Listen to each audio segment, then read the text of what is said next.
listening to the Mark Lesko Podcast, a podcast by diehard fans for fans.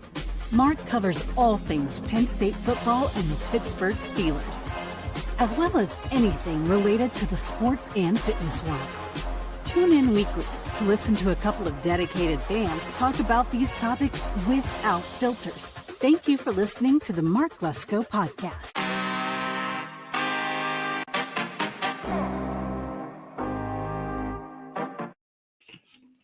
All right, everybody, welcome back into another episode of the Mark Lesko Podcast, covering Penn State football. Joined once again by Brett Cable, my co-host. We got on for Christmas, man. Talked a little bit of Steelers, and they are not the franchise that they used to be, for sure. It's a joke of an organization. And they're probably, I don't know, they might get a playoff win this year. We'll see. But I was talking to Jared last night, and it's pretty obvious we need to get rid of Tomlin because it's the same cycle over and over and over again. I think Tomlin's ego is way too big to, he hasn't had a losing season his whole career. He's had one playoff win since 2016. He won one Super Bowl and lost one with Bill Cowher's roster. But it can't continue, man. The same cycle year in and year out, year in and year out. I mean, it's worse than Penn State, dude. Yeah. Like, Penn State, they, at least they, win postseason games. You know what I mean? Like, at least they win postseason games. I mean, the Steelers, it's the same cycle year in and year out. They don't have a losing season. They lose in the first round, then they get a shitty draft pick. I mean, every year it's the same story, same song and dance. It's like the Cowboys. Only the Cowboys were even worse this year. Yeah, and what really pisses me off is people always talk about, I mean, Pat McAfee show, ESPN, Fox, other podcasts I listen to talk about how great Mike Tomlin is. And it's like, well, clearly you're not a Steelers fan if you think Mike Tomlin's so great. I know Stephen A. Smith, who is just kind of a clown, but, he's been on TV a long time. He's a Steelers fan, and he's always been a critic of Mike Tomlin because he knows what it's like because he's a Steelers fan.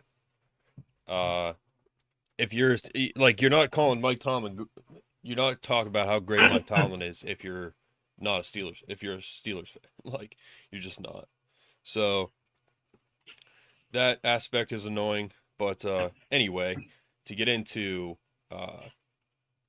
Penn State, Boise State, I mean, I'm looking at the kind of the matchup here, and it's I don't think it's even remotely a matchup, man. To be honest with you, I don't think there's any way on God's green earth that Boise can beat us. I mean, you look at their statistics in the Mountain West. Okay, they're in the Mountain West. Offensive leaders, they weren't even first. They were second behind New Mexico. Defensive leaders, they were second, which is good. Complete leaders, not even top five. Complete leaders in yards allowed, they're not top five. Complete leaders in rushing, they weren't even first. They were second. Sack leaders, they were first. As Brett said the last episode, they don't have the defensive line that SMU has. So, this matchup, in my opinion, isn't even remotely close. We got,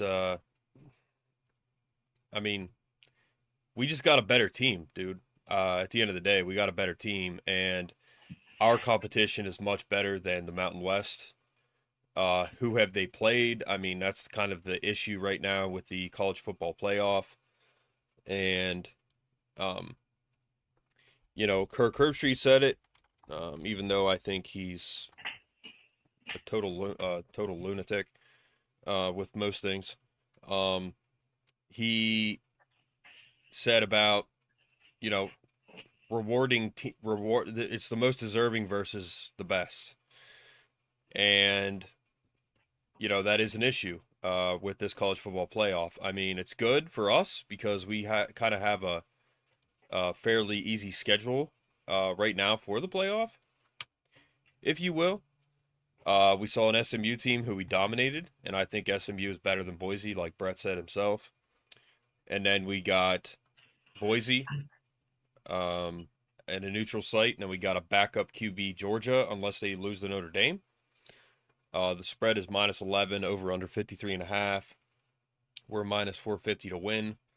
So, on paper, man, this is just totally an outmatched matchup. I mean, we could kill this team.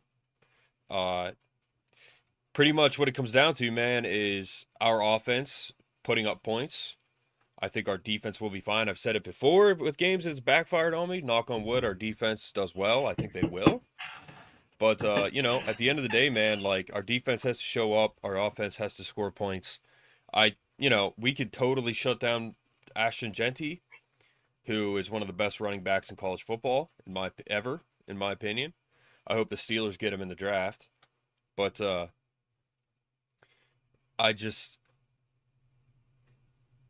I still think that he could put up some points, to be honest with you, man. I think, the score prediction for me is like 43-14. Like, I think they still put up some points with him. I think he probably has a couple scores. But then again, this could be a total blowout. It could be literally null on their side for Boise State. And it pretty much comes down to Ashton Genty, man. I mean, the kid's a freak. The kid can play football. He's a football player, man, through and through. So that's what it comes down to, man. That's what it comes down to. And, it's going to be a good game. And I'm looking forward to it. So it's Fiesta Bowl. We won a national title at a Fiesta Bowl in 86, 87, if you will. I think they might have. Back then, I think they played the national title in the same year. And they used to do that with the Super Bowl too. But yeah, just overall, man, I think it's a good matchup. But I think we're going to win convincingly. And then, again, it's going to come down to Notre Dame or Georgia. We're playing against a backup. So does Notre Dame beat Georgia? We'll see. I think we could definitely beat Notre Dame. People on TikTok think we're absolute morons for saying we can beat Notre Dame. I don't understand it whatsoever. I don't think Notre Dame is even in the same ballpark as us. But Georgia certainly is. So we'll see. But Penn State, Boise State, good matchup. Brett, what's your thoughts overall? Yeah. I mean, if we stop the run, I mean, they're one-dimensional. I don't see them beating us passing the ball, not at all. I don't see them beating us, but if there was a recipe, I mean, we have a problem with missed tackles. So that's something that worries me a little bit, but I'm not overly worried about it because our safeties have been really good coming down. Like if our linebacker, if Tony Rojas or Don DeLuca, if somebody doesn't wrap up completely, Zakee Wheatley is there to take it. I mean, Zakee Wheatley has like 80 tackles or something. So he's been really good at that. Yeah, they're not going to have enough to beat us offensively. Their defense actually misses a lot of tackles too, just like ours. So both of our defenses they're completely different, but there's similar aspects into we both miss a lot of tackles, and that's a fact. But when it comes down to Abdul Carter off the edge and Denai Dennis Sutton, Zane Durant, them boys are going to eat. We already know that. It's going to happen. One thing I do want to watch defensively for Boise, they're not overly good at defense, but they bring a lot of pressure. They'll bring like 6-7 guys. Like they'll just blitz all the time. That's why they have so many sacks. Not because their defensive line is that great. It's because they send extra guys and they get home. So I think Drew's going to be aware of that, and they're going to have to do short routes to Tyler Warren or Harrison Wallace because he's going to have to get rid of the ball. We're not going to simply have enough people on the line to stop. We're going to be outmatched number-wise when they're blitzing. So maybe put Cleo Dinkins in there to catch it up, Nick Singleton or Katron Allen to catch up some blitzes. I can see that happening. But yeah, we'll have to be aware about that. But when it comes down to throwing down the seams to Tyler Warren and the tight ends, this is something that we didn't really see against SMU because of the weather and all that stuff. But I see this being a big game for our tight ends, per usual, typically, anyways. So yeah, when I'm talking about predictions, what'd you say? 43-14. 43-14. If everything goes right, I think that's a good score. Offense will start out slow, probably like they always do. Yeah, yeah. And I think the good thing for us is we just played recently. Boise State, they've been off for so long that they're going to be rusty coming out. Like it's almost. I was just listening to Coach Saban talk on one of the Pat McAfee. Yeah, he was saying like it's going to be even harder to tackle when you don't play for that many weeks because you're not used to you're not going to be tackling in practice like that because you don't want to injure your own guys. So yeah, I think prediction. I think Drew can have a big day. I think he needs to have a big day. I don't think he has to have an incredible day. You know, we have the running backs. They're healthy and they look great. I mean, Katron and Nick have been outstanding the last 3 games. They've been very consistent, getting chunk yards and just bulldozing people. Katron's been punishing people. Nick's been punishing people, but he's really just faster than anybody, so he's just going to run by him. I like a 38-17. Like that's if I'm giving Boise some love there, saying the 17. You know, I think they'll score a few times with. I think Ashton Genty, he'll break one, right? He'll probably break one. I think we'll keep him contained most of the game, but he might have like a 30-yarder or 40-yarder. I don't see him running 60 or 70 on us. That's just not – we don't allow that to happen. When's the last time somebody's actually ran – but, I mean, he is generational. Like he's a very good running back. His offensive line's not even that good. They don't do anything crazy. He just – his vision is incredible. He makes guys miss. I mean, his yards after contact is stupid. It's like 1,900 yards. It's unreal. I mean, you can't fully stop the guy. But there was somebody saying like Ashton Genty could get like 150 yards and 2 touchdowns, and we still beat him by 3 or 4 scores. I mean, there's a very possible way that's the world that we're going to live in. So, yeah, I'm going to say 38-17. Yeah, it's hard to predict this because they haven't played in weeks. We've never played them, so they've never played us. So that is cool that we're getting these matchups. We played SMU 3 times total now. Never played Boise State ever. So the fact that it's in a dome in Arizona, I really like that the weather's not going to be a factor at all because that then just unpredictability happens, which obviously for SMU, it was the unfortunate side. And we got and we're used to the cold, so we got not lucky, but you know, some of those things went our way. But yeah, I like how weather's not a factor in this, and I like Penn State to win big. Yeah. Few factors here. Illicit said agree. I was thinking that's where we'll use the lineman and motion blocks. I think our run game is going to just demolish their defense. I think Katron and Singleton are just going to make them their children basically. Like it's not even close, man. They're just gonna freaking demolish this defense, our run game, I think. Georgia, for example, if we play Georgia, they're gonna try to put the game in the hands of Drew Aller. I think they'll take away both the run and the pass. So that's going to be a tough thing. So for this game, what you want to do is you want to have a balance for sure. I mean, you need to get you need to get the passing game motor warmed up throughout this game for the future. If we win, you got to get that motor warmed up, and then the run game, we're going to be pretty fresh. We got to stay healthy for one thing. Aller has to Aller has to stay healthy.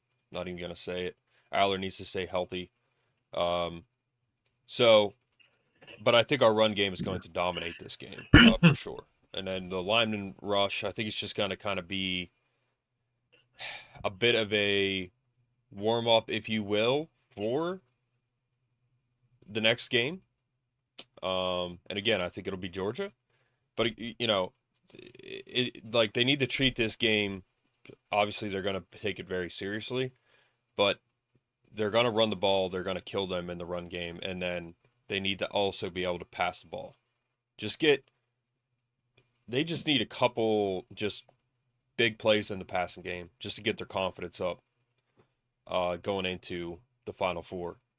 So they need to just hopefully establish some balance, but I think the run game is going to be so dominant that that's where it's going to come from. I think we're going to have at least one 100-yard back, if not two. And then our defense, man, like between Tony Rojas and Abdul's going to be being held the whole game. Yep. He's going to be double teamed. They're going to have their freaking arms around his neck, doing illegal stuff. Like it's just what they have to do to him. Unfortunately, like I can't tell you how many times I've seen him come off the line and he's got an arm under his neck like this and his helmet's up. Yeah. It's like, you really can't do that, but they get away with it, man. Everybody does. And he's so good that it's the only way to defend him.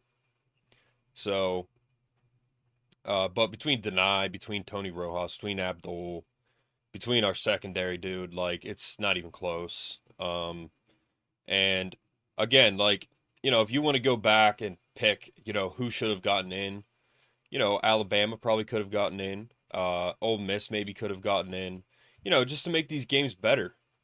But I'm not going to sit here and be like, oh, man, like, this sucks. We're playing Boise State. Like, we should be playing someone better. Like, hell no. It's a fun matchup. Seriously. We've never played them, so. I'm taking this game seriously. They are not someone to look past. They are not. Yeah. And they're not an opponent that you should just be like, oh, man, why are we playing these guys? Like, no, they could compete with us. I think they could. And they could have good games. They have possibly one of the best running backs ever in college football.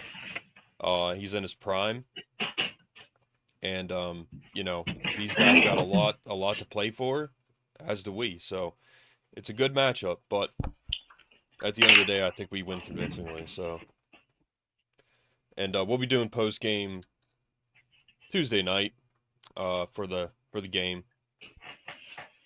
Yeah, for sure they could come play out and play us like Oregon. Yep. At the same time, I see a lot of Boise State bringing up the Oregon game. Oregon was not Oregon at that. That was like week 2 or 3. Like, it's not the same Oregon team. I think if Oregon played Boise again, they win by double scores, easy. Obviously we can't say that for sure, but Oregon's a different team now. We're a different team now. Boise State they're probably the same team now because they're in the Mountain West. Like, I don't know. Maybe they're a little bit better. Oregon, yeah, Oregon was still finding themselves, like Alyssa said, but yeah, man, like, I mean, we played like shit against Bowling Green, so it happens. And look at our rush defense compared to Oregon's rush defense. It's not even close.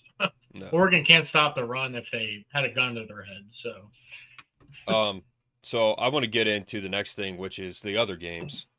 And then we'll talk about our latest transfer portal addition. Got another speedster at receiver. So that room is bulking up a little bit, but if you will. But okay, so we got, for example, we got Ohio State, Oregon. I don't think there's any way in hell that Ohio State beats Oregon. I think Oregon is just too good. But let's be real, we're probably going to see one of those two guys if we make the national title again. And I do not want to lose to Ohio State again. I mean, I might die of heartbreak if we play them and lose again because I hate them so much.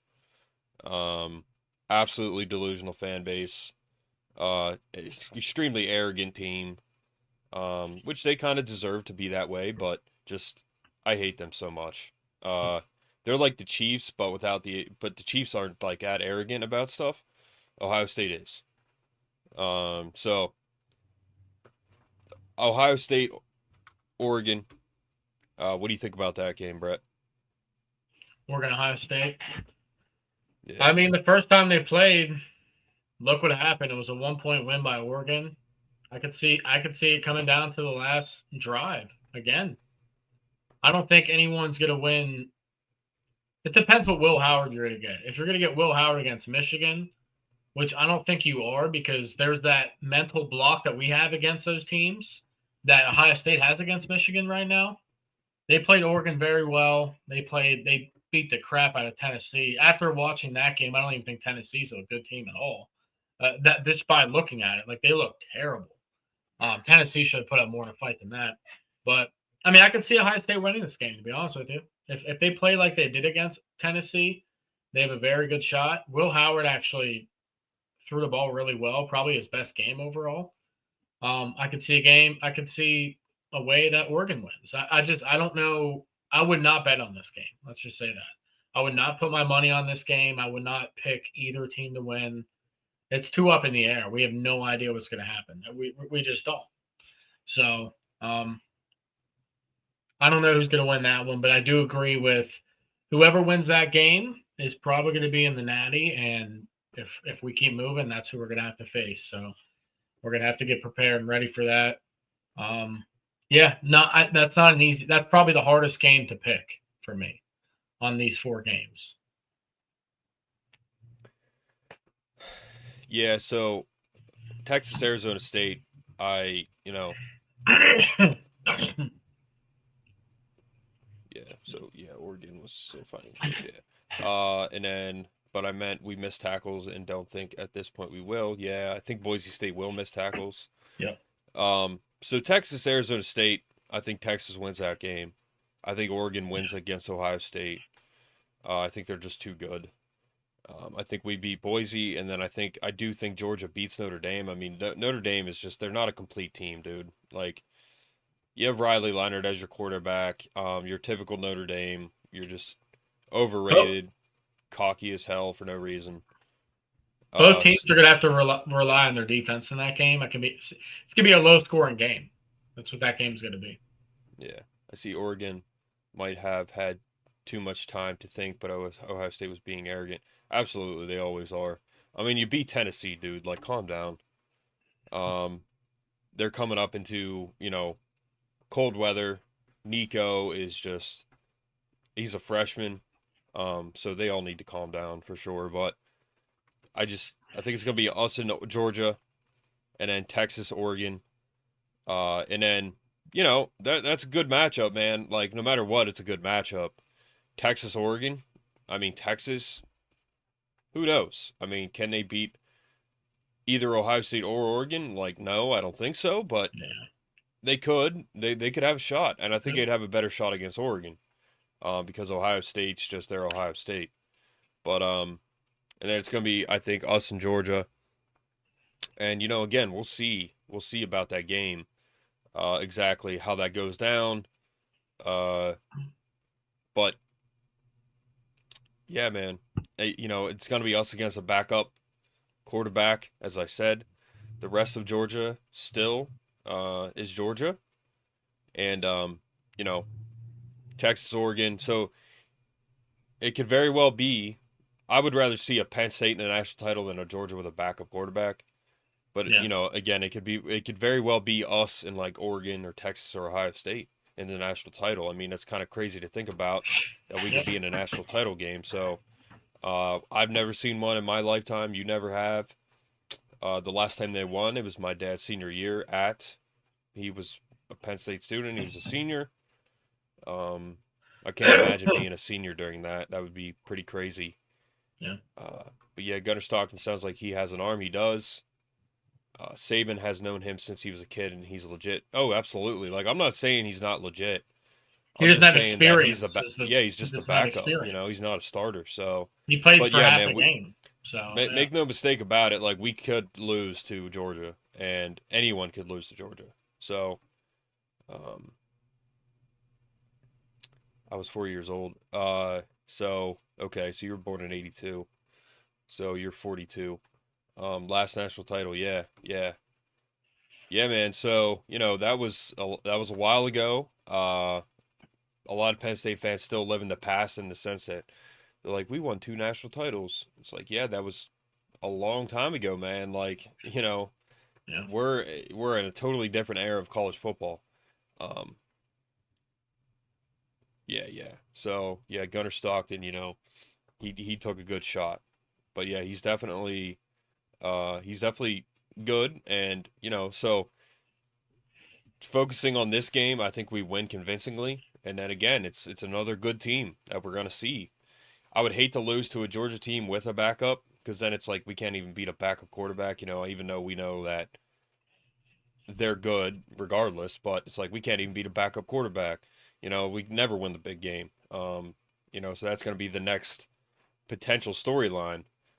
We play another big game. If we beat Georgia and make the national title, that's a huge accomplishment regardless. But then can we beat a team who is better than us? And Texas, I don't think is better than us, but Ohio State and Oregon are, so could we beat one of those 3 teams if we were to make it past Georgia? We'll see, but that's just kind of the storyline right now. What are we going to see in the future here? So, yeah. Brett, you have any more thoughts on the other games?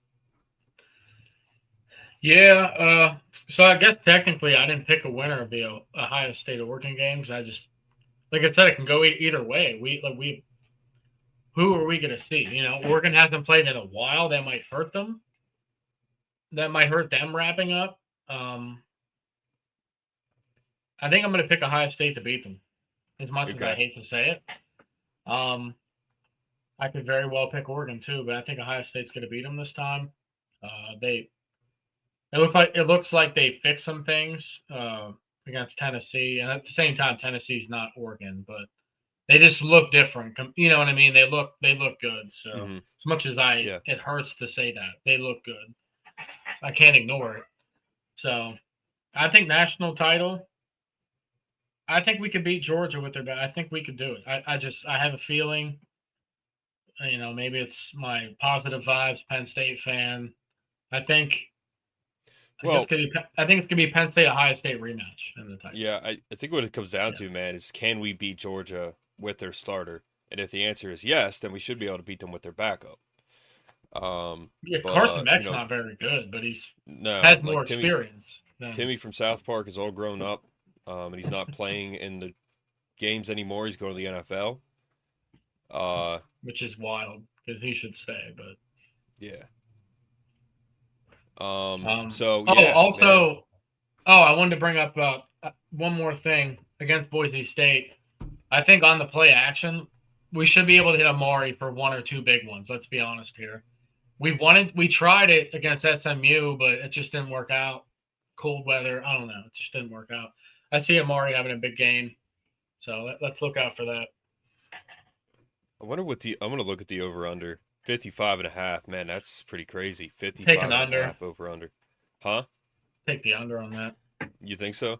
I think just under. Like just under, because his boys are going to score enough to make that happen. You know what I mean? No, Oregon OSU.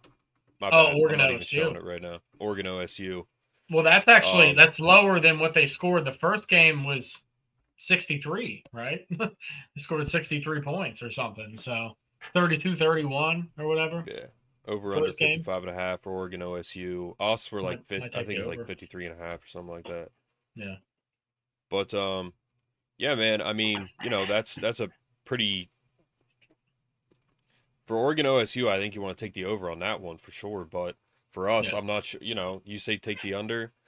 Yeah, I agree, because I don't know if Boise has enough. Boise scores. I mean, for my score prediction, you'd take the over, but who knows if it works out that way. We could not break the 40s. I think we will, but we could be like 35-14 or 38-14. I think we win by more than that, but yeah, there's no reason we shouldn't be able to hit 40s, but yeah, you just never know with our offense. So I think the spread's pretty comfortable there, so I'll take that. But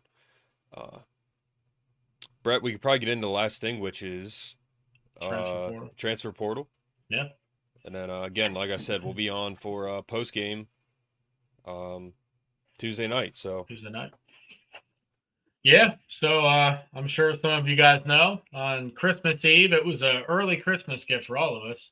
We got Devontae Ross out of Troy. Same college that Tez Johnson came from. I know the name sounds familiar. Tez Johnson's from Oregon. Well, he plays for Oregon now. Speedster. So not saying Devontae Ross is the next Tez Johnson. Don't get me wrong. But Troy's a very good program, like a lower less program. They're very good. So, and they've had good players come out of there. So Devontae Ross absolutely torched Iowa. So that's very encouraging. He had 150 yards, 5 catches, I think. 2 touchdowns against Iowa. Also had a punt return that he took back for a touchdown. So he had 3 touchdowns in that game. So I don't think that's just a one-off because, like, he played in Oregon. He put a double move on an Iowa cornerback and just completely gutted him. I mean, just completely left him in the dust. And he's got the big playability. He's 5'11", so he's tall enough. I mean, that's, he's taller than KJ Hamler. He's taller than he's around the same height as Jahan Dotson, so around that size. But he only weighs like 163 pounds. So it would be nice for the staff to get him involved, which I'm sure they're going to try. Get him in our strength and conditioning program, which Penn State has one of the best in the country. If he can gain like 10, 15 pounds, something like that, I think he can gain 10. I think that would do wonders for him off the line because there is some tape where he gets pushed off the line because he's small, man. He's a skinny guy. So if people are doing press coverage on him, that's going to hurt him. But, hey, it's another weapon that we got. Kyron Hudson and Devontae Ross, Harrison Wallace, Amari Evans. That just makes you feel better about next year, does it not? Like, compared to what we have this year, adding 2 more guys from the portal that look pretty promising. One's a physical receiver and one's a big play receiver. So I like how we got a little bit of both. It's a nice consistency to it to have different playmakers in our offense. So I'm excited about that. Devontae Ross technically has 2 years of eligibility, but I'm pretty sure he's only going to use 1. I think he wants us to be one and done.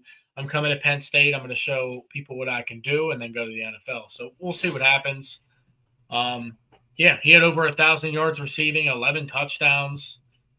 Yeah, very solid year from Devontae Ross at Troy. So looking forward to and him and Kyron Hudson and Anaya White, they should all either be on campus now or any day now because, yeah, the semester starts first week of January. So I know there's people commenting on the post like, oh, is this another Dante Cephas or Julian Fleming thing? It's like, first of all, Dante Cephas showed up in the summer. You can't just show up in the summer, learn the playbook in 5 days, and then, oh, I'm going to be in the offense. Like, that was the main problem. Dante Cephas couldn't get his grades up at Kent State, so it took him a century to come over here. These guys come over in January. They have all offseason to learn the playbook. None of these guys are like Julian Fleming. Kyron Hudson's physical and can run block, so he's like him in that way. But I just like Kyron Hudson better as a receiving prospect. He has contested catch ability that Julian Fleming didn't have at Ohio State. We kind of knew what we were getting with him. Veteran leadership, which we'll still get veteran leadership, but I think we'll get more contested catches. Drew could throw it up to him, 6'1", 185 pounds, I think, is what Kyron Hudson is. So, yeah, looking forward to that. I'm sure we'll probably get a couple more portal guys. I don't have any insider scoop on it's kind of a dead period right now because of the holidays and stuff. So I don't really know what's going on. We've had visitors on campus. I just really don't have a good gauge on if we're getting anybody else right now. But yeah, Arrington Jr. or Arrington the second, technically, is what they call him. I saw he posted on a story he was at Penn State yesterday, so that's pretty cool. Yeah, I don't know. I'm excited about the receivers that we got, and yeah, hopefully we can. We did have a defensive tackle on campus from LSU last week, I think it was. His stats weren't crazy. He was a depth piece, but hey, if he wants to come to Penn State, we'll take him. So we'll have to see what's going on there. I'll see if I can look into it. Real quick on 2026 class, we have a very good class started in 2026. We're second or third in the country in recruiting for 2026 right now. And somebody on 3 just put in 2 crystal balls for us to land 2 different players. So we're still on a roll in 2026. Be on the lookout. Yeah, the kid from Troy, Alyssa said he can't think of his name, but he's awesome. Devontae Ross. Man. Yeah, so we, we've got weapons coming in, which is good. We do need some more receivers. But looking at next year, man, like O-line, we got guys coming back. Yep. We got young guys coming up. We got, I think, our running backs coming back. We need some receivers for Drew Aller because he's a good quarterback. So I think if we can just keep bringing in weapons, we got tight ends. If we can keep bringing in weapons, man, like this offense could look totally different. And then on defense, got our secondary coming back generally. Going to lose Abdullah, obviously, but going to have Deny in the line. We got some young defensive ends coming up. We got Harvey, right? Jalen Harvey. Max Granville. Yep. Yeah, and then we got a linebacker, Tony Rojas, coming back. I mean, we're going to fill in there, man. We got a lot of young talent with Franco's recruiting. So I think on both sides of the ball, we're pretty good, but particularly on offense, man. I would love to see a powerhouse offense again, like we saw in like 94, even like 99, 97, 05, 08, 16, 17. Have another powerhouse offense because I love watching just a good machine of an offense scoring points. So, that's what we're looking at going forward. But, Brett, I have nothing else to talk about. Do you?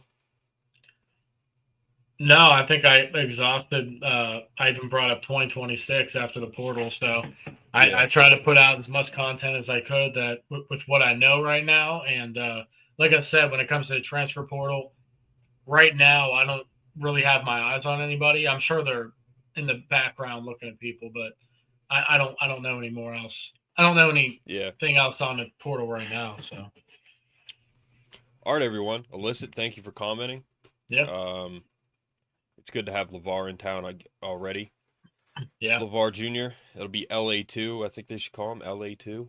But and then like you said, we'll have the transfers coming in early, hopefully. So I don't see why not. Yeah. But thank you for tuning in, guys. That's our pregame. We will see you guys Tuesday night for the postgame. Let's get this dub. I think we win, and then hopefully we'll be on to the next game. So absolutely. All right, Brett.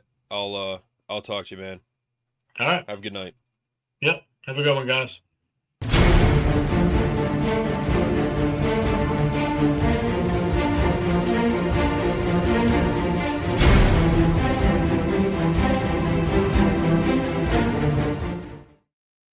UConn beat North Carolina.